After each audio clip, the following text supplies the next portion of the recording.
Sway is one of the softwares available from Microsoft 365, and it can be accessed online using either the link sway.office.com or just by logging to your Microsoft 365 account and looking at the app launcher on the site and going to the Sway tool. Once you're in, if you have existing ones, you will see them, but you can create a new one from this option here. Or you can start one by uploading a document which can be converted to a Sway. Sway is something like a cross between a website and a presentation. That's the easiest way to explain it. You will have content that could be text or links or images or videos, and you can control how this content is displayed and how you can navigate through that content. So to illustrate, I'm going to start a brand new Sway, and I'm going to talk about things you know are true, but they're actually being debunked. So that's the starting element. Those elements are called cards, and the first one is your title. You can add a background if you want. You can emphasize it by making it bold. You can do an accent, which is making it italics, or you can create a link within that text. I'm just going to leave it plain at the moment. I just want to get the structure, the content, basic content in, and then we're going to make it better looking and easier to navigate. I'm going to insert another card just by clicking on the plus underneath the existing one, and a little pop-up is going to suggest what are the most common ones that could be used at this point. I can create a heading of a new section. I can just add a little bit of text. I can insert an image. I can create a stack of different cards, or I can upload a document or a video. You will have also an option to go specifically through the text types cards, so in this case a heading and a basic text, or a media type card where you can include an image, a video, an audio file which will not play automatically, it will just create a playable link.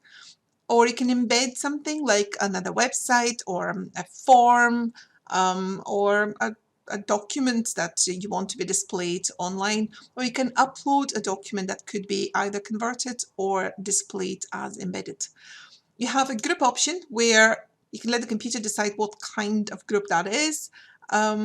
You have a grid option where the group will be displayed in rows and columns, and every one of them is going to be the same size. You can have comparison where you have two side by side, usually used for images, and you have a slider in the middle so you can compare like before and after type thing.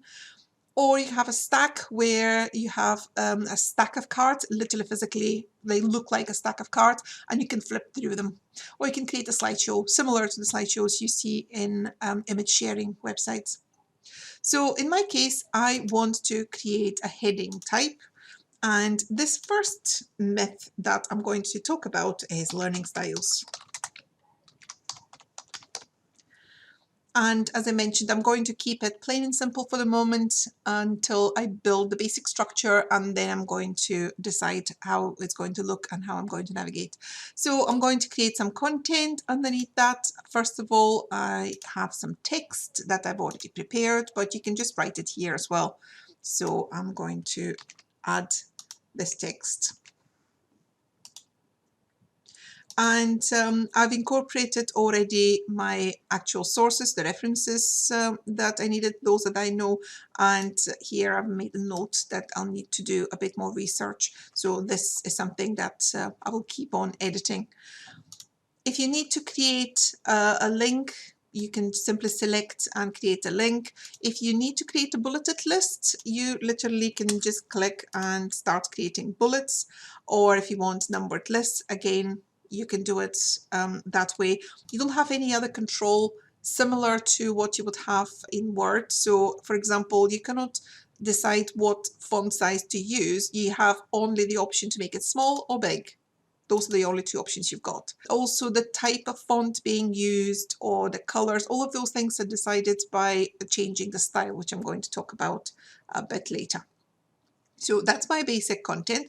I want to add some illustrations to this, so I'm just going to add an image. and it will immediately try to understand the context of what are you typing, and it's going to suggest search terms for you to find using online sources.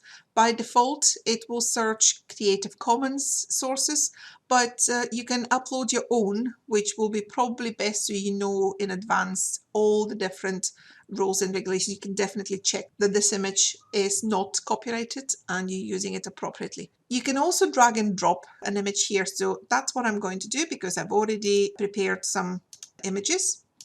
So I'm just going to drop an image here. And whenever you create an image card, you will see you have the options to actually give it a caption, which is always good practice. So this, I'm just going to call it doing. You learn better when you do things. You've heard that before. And also you have the option to add, if necessary, alternative text, which is for visual impairment. So I'm just going to mark this. Actually, it's purely decorative. It doesn't really show any real information, so I'm just going to mark it as decorative. You have the option also to choose what size this is going to be displayed, small, medium or large, and that's all you have for this. So I'm just going to add a couple more.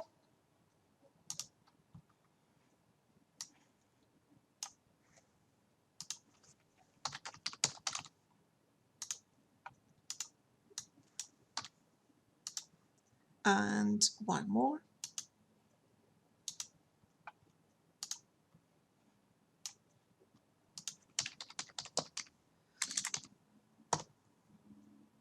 And I think I'm going to stop here because obviously you don't want to waste too much time on this before you have it all polished up. So I'm going to close the controls on the side.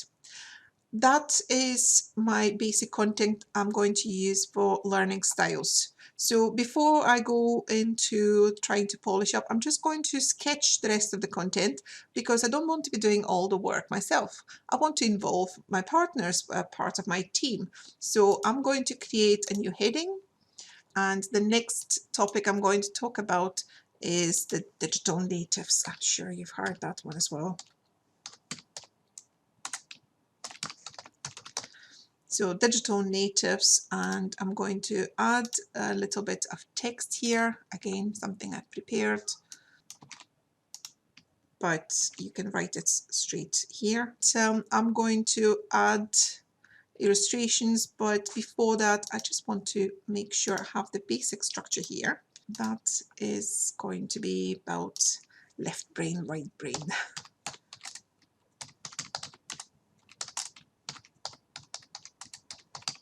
I'll leave it at that because, as I said, I want to get my teammates involved. So now I want to show you how you can share this way so you can work on it collaboratively. The share option is right in the top right corner. And when you go to it, you have a few different options of how you share it and also what privileges you give to the people you share it with. You have an option to share with specific people or groups, which I would normally recommend. However, at the moment there seems to be an issue with that one. So I'm just going to do instead anyone with a link. You can also choose those in your organization with a link, and that means whoever receives that link will need to be logged in and they need to have a Caledonian account in order to access. At the moment, for testing purposes and for simplicity, I'm just going to use anyone with a link.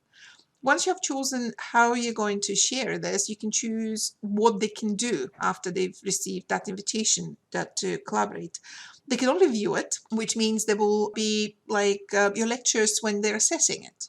Or you want to allow them to edit. And in my case, because I want to be working with someone to continue editing this, I want to click on edit. So I'm going to use this link here. So I'm going to copy that link. And then I'm just going to send them an email and say, can you please access this?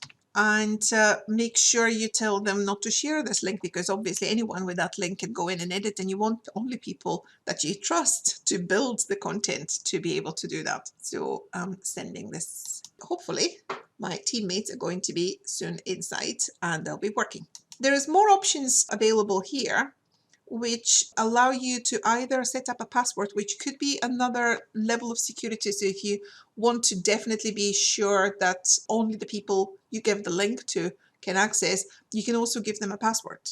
And also allowing them or not to share further on. Again, those are additional options that you may wish to look at. So for the moment, I've invited my collaborators. So I'm just going to continue working on my content. So in terms of digital natives, I have a few illustrations. So I want to add them after my text. So instead of going to the end of the sway, I'm just going to click on the plus after the current card that I want to add after. So if I click here, I want to add an image, so it creates an image card. Again, it will try to detect what I'm looking for, but I don't want any of those. You have an option also to choose from here. Do you want to access directly on OneDrive if you keep your files there, or specifically Bing images, or upload as well? But as I said, I've already prepared images, so I'm just going to drag and drop them here and put some additional information. So that, according to that theory, is digital immigrant. And I want to mark this image as decorative.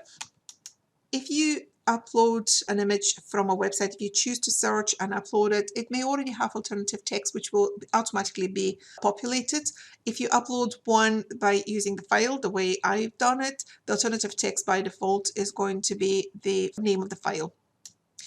And I want to add another image here, and there's one, and that is digital native. And again, I'm just going to make sure that mark it as decorative. And you may notice already there is stuff happening here in the last section that I prepared. So my teammates are inside and populating it, and I can see it happening live. So this is how you can work at the same time in the same place. If you are not exactly in the same place at the same time, but not in the same cart. So if I try to go in here, it may actually stop me because they may be working inside, or they've already done it. So I'm allowed now to edit. But if they are writing at this moment inside here, I may not be allowed.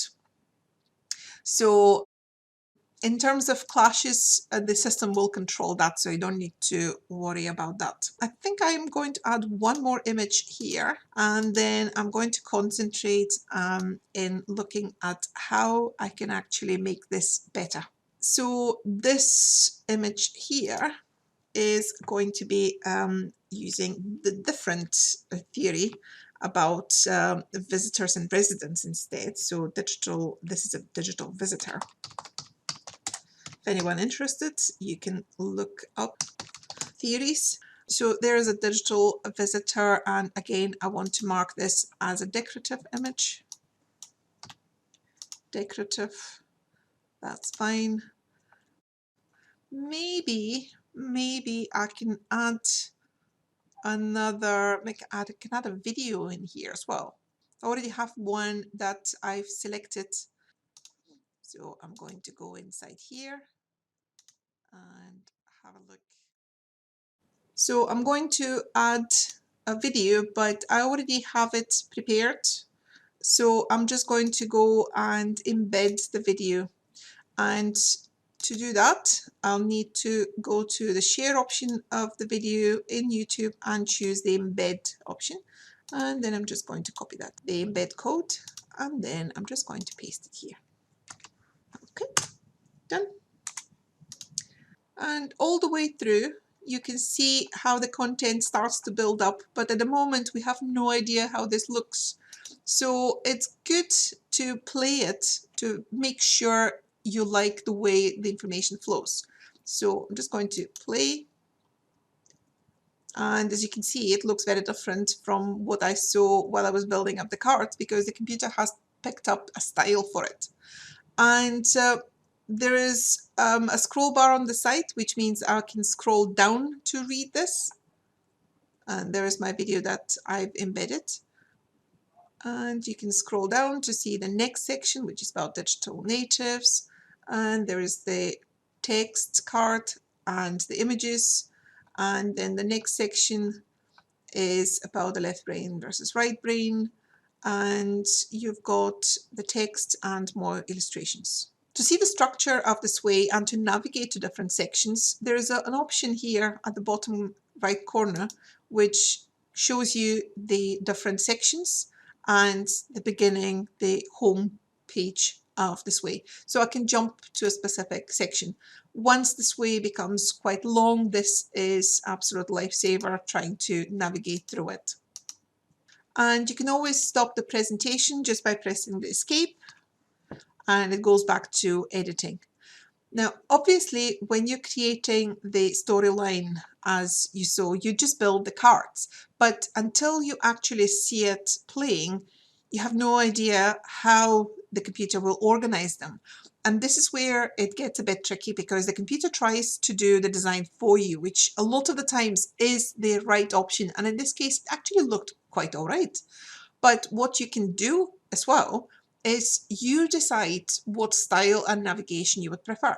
To do that, go to the Design tab, and then you will see the current view of this particular sway. And you can go to the Styles option and change it. You have an option to change the navigation, the scrolling of it. At the moment it's vertical, so it scrolls like a website, so you go down to all of it. If it's very long, it may become a bit cumbersome because obviously there will be a lot of scrolling. You can choose it to be horizontal, so it goes sideways. And I want to do that to show you how this looks, because the best way to see it, obviously it will depend on your content, is to literally just select it and play it. So this is how it looks at the moment. As you can see, it kind of shows halfway, so it's not great. And now I have the controls also to go forward in terms of to the right or backwards to the left. So the size of my screen, the size of the content, it all dictates how it's going to look. And at the moment, I'm not particularly keen the way this is, because I see this heading and I see the content, but then there's the next heading also showing, which again, this one works, but the next one doesn't quite work. So no, I don't like that one. So definitely going back. And I want to change it to slides. Now, when you choose slides navigation, it behaves a lot more like a PowerPoint. So you have slides, screens, if you want, that show the content one chunk at a time. So if I do that and play it, this is what it looks like. So I have my title on its own, and then I have my next card, which is the heading. And then I have my next card, which is the text. And then I have the next card, which is one image, and then the next one, and then the next one, which is obviously not great. I don't want to see those images on their own. They don't really contribute anything. They're just side illustrations to the text itself. So if the image is important and you want to show it big on its own, absolutely, but not in this case. So if I go to the next one, that's the video could be on its own. And you have the next one. So every single card appears separately. So I'm going to escape, and I want to show you something that you could do if you decide to use slide type navigation. What you can do to control what is displayed together or not is groups. So in this particular case, I want this text and those images to appear together. And that means I want to group them. So I just can click on that little corner option here, and that means I'm selecting this card. As you can see, I've selected two, and it already gave me a suggestion to group. Now I want to select all of them, including my video, and then I want to group. Once you have this, you can see the options of the group type. At the moment, it's giving me just the automatic, because that's what the computer has determined it's possible. For the next set here, for the next section about digital natives, I want to do the same. I want to group those, and I want to display them. I want to group them. And in this case, it gave me different options. Because I had the video in the previous one, obviously couldn't give me a stacked, because the video then will going to be displayed, tilted sideways, just doesn't work. It also gives me an option to do a grid. I'm going to leave it automatic. I want the computer to decide and then I'll see if I like it or not. Let me play now and see how that looks. The title slide is on its own. Then we have learning styles on its own as a heading. And then my group will appear and the computer decides how it's organized, and also the animations that are created now. Again, the computer decides what they are. And again, the next section, which again is going to be a group. So you will have images like that. I don't particularly like that this poor girl is left on her own like that without the monitor being visible. So I'm going to show you how to change that. And obviously this poor man's head is being cut off. Again, not something I want, and we can control that. So the next one is the left brain, right brain, and this will be on its own because I haven't grouped it. So if I go back, I can group those two to start with. Just group. I'll leave it automatic. And for those images here that I didn't like the way the computer had to crop them in order to fit them on the screen. And my control of that feature, the automatic cropping, is by using focus points. Now, the focus point is literally saying what part of the image is important and it should always stay. It doesn't matter which way it needs to be cut. This should always stay.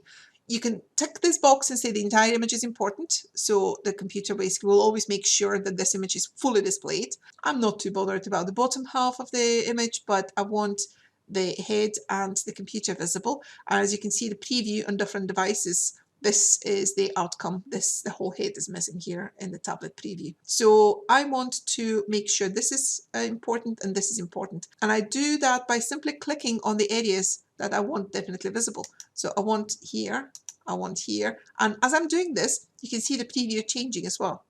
So I want those two to always be visible, maybe the hand as well. Although considering the options, if I have those there, I will see everything in between them. So I'm quite happy with that. So I'm just going to close this. And for this particular image, I'm going to do the focus point again. I want the face, the computer, those corners basically visible. And the last one here that again didn't quite like, obviously the face is important, the expression of confusion, and a little bit from the computer itself to be visible that that's the computer. Yep, happy with that. If you want to reset, if you've made a mistake, you can click to remove as well, or you can just click reset to remove them all. And let's see how this looks. I think for those that are not that important, they're completely decorative and it's obvious, but okay, let's put a couple. Some writing and the pencil, that should be okay. Close that. That focus point, I think the book, that is important, it's clear. That is a person reading. And that one, focus points, I want to be clear that this is someone writing. So make sure part of the face at least is visible. And the whiteboard and hand, that should do it. Let's play and see how that looks at the moment.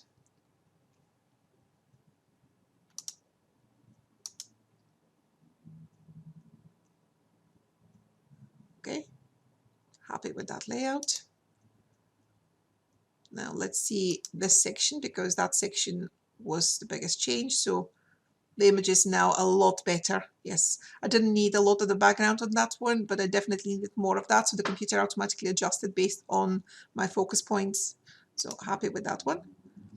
And this one, there's only one illustration anyway. So we have the text and the illustration. However, the illustration is now so big that it's not very clear that that is actually a brain. So I want to go back and say that this particular image here, focus point, the entire image is important. So I want it displayed in full.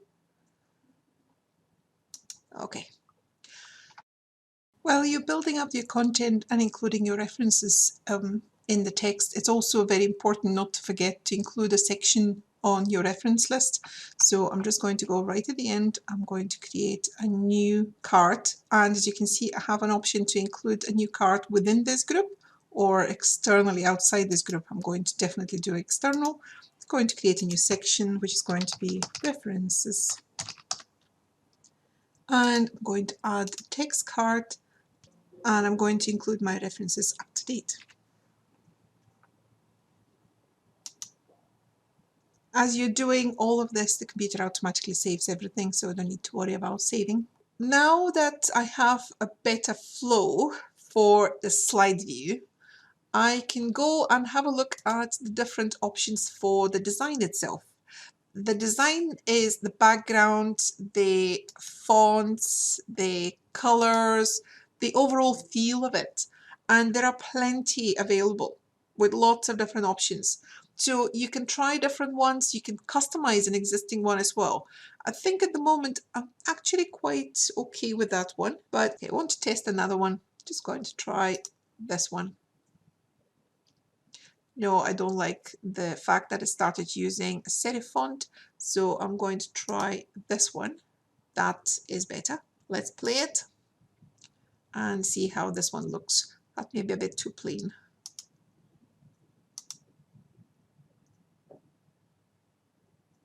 There's my content. Yep, it's okay. However, I'm not particularly keen.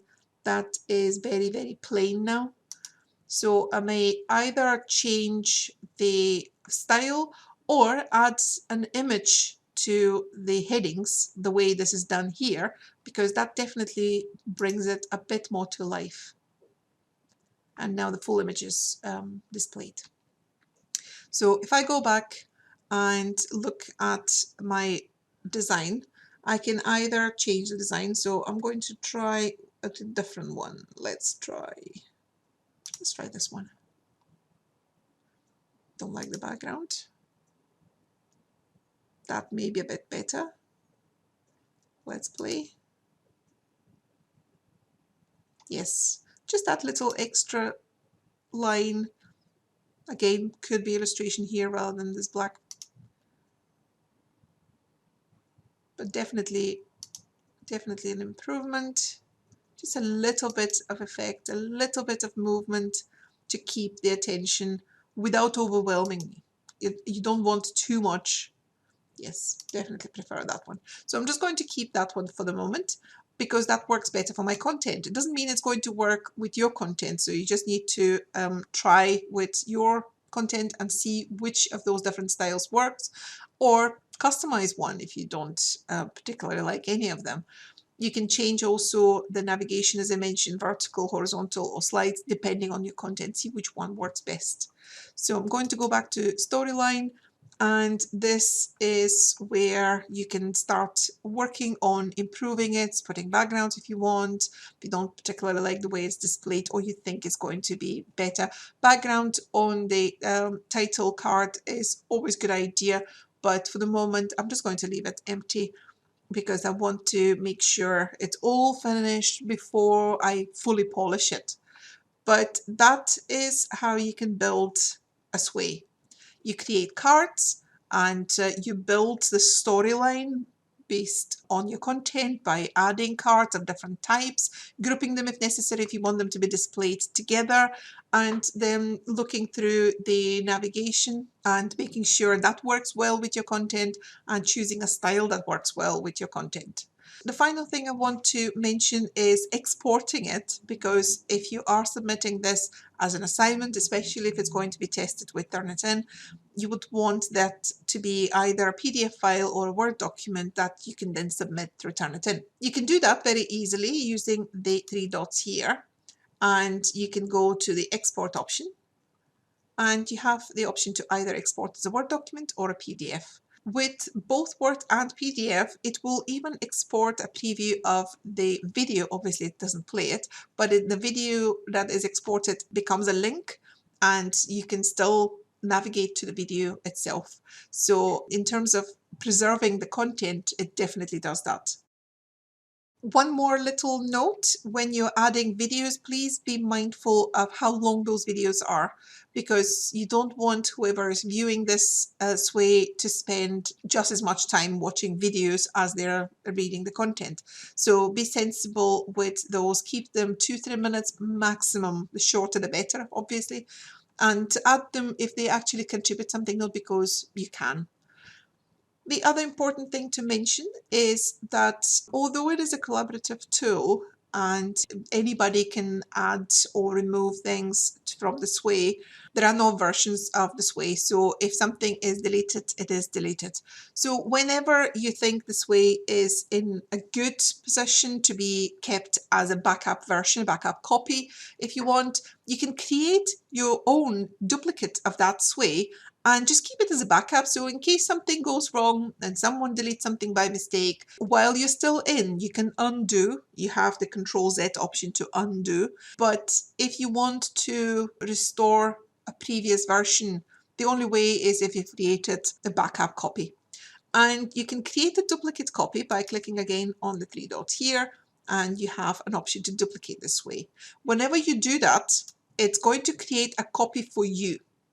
And also it is important to mention what version of that is, so you don't end up mixing up the one that is live and collaborative and evolving with the one that is created as a backup copy. So I'm just going to create this one and say it's a backup of that, and I'm going to put a date. So I know at that point,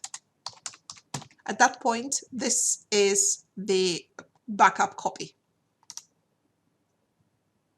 And now I have a backup. So if anything happens and one of my partners removes something by mistake, or you think it's gone the wrong way and you would rather revert to a previous version, you have a copy. The duplicate you created is only available to you. Anybody else who creates duplicates, they're only available to them. So those duplicates are literally just a backup copy, just in case.